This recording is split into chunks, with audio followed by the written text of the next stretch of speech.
using the Terrorism Act to detain the partner of a Guardian reporter who covered US and UK security services was legally sound, Scotland Yard says. It was responding to claims it misused its powers by holding David Miranda for 9 hours at Heathrow on Sunday. The UK's reviewer of terror laws has said the length of detention was unusual and will meet police later. Meanwhile, The Guardian's editor claims leaked information it held was destroyed following government demands. Downing Street said it will not comment on the allegations by the editor, Alan Rusbridger. Procedurally sound. The independent reviewer of terrorism legislation, David Anderson QC, will meet police for an urgent briefing on the matter. He and senior British politicians have called on police to explain why Mr Miranda, 28, was detained. The Brazilian was held at Heathrow on his way from Berlin to Rio de Janeiro, where he lives with his partner, Guardian journalist Glenn Greenwald, who has published information from U.S. whistleblower Edward Snowden. He was detained under Schedule 7 of the Terrorism Act 2000. This allows police to hold someone at an airport,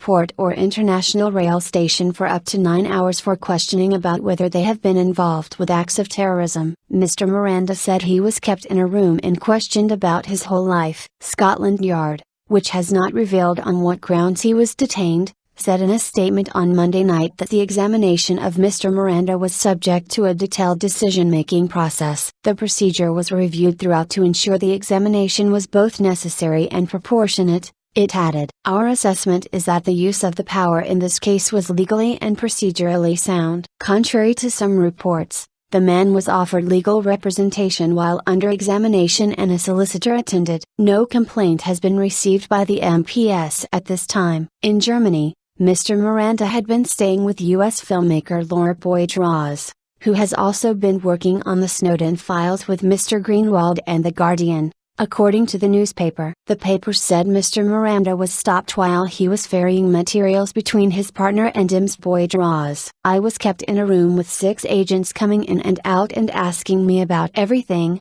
my whole life, Mr Miranda told reporters when he arrived back in Brazil on Monday. They took my computer, my video games, my mobile phone and memory cards, everything. Heads up. In a separate interview with The Guardian, he said, they were threatening me all the time and saying I would be put in jail if I didn't cooperate. They treated me like I was a criminal or someone about to attack the UK.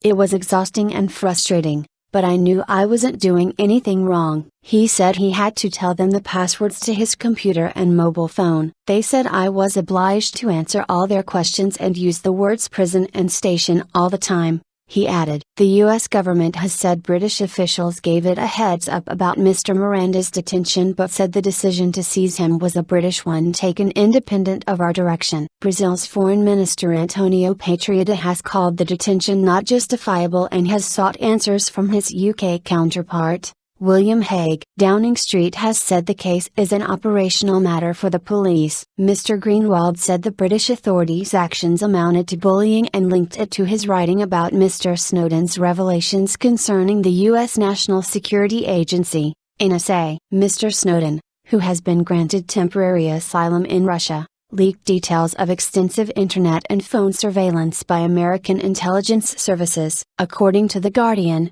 he passed thousands of files to Mr Greenwald, who has written a series of stories about surveillance by US and UK authorities. Mr Greenwald said his partner's detention was clearly intended to send a message of intimidation to those of us who have been reporting on the NSA and UK Intelligence Agency, GCHQ. Shadowy figures. Guardian editor Alan Rusbridger has written an article about Mr Miranda's detention and what it means for journalism. He also talks about how he was contacted by a very senior government official claiming to represent the views of the Prime Minister who demanded the return or destruction of the Snowden files. Mr Rusbridger said that after 2 months of meetings and the threat of court action, 2 security experts from GCHQ, the UK's eavesdropping centre, came to The Guardian's offices to oversee the destruction of computer hard drives. He said the security experts oversaw the destruction of the hard drives just to make sure there was nothing in the mangled bits of metal which could possibly be of any interest to passing Chinese agents. Whitehall was satisfied,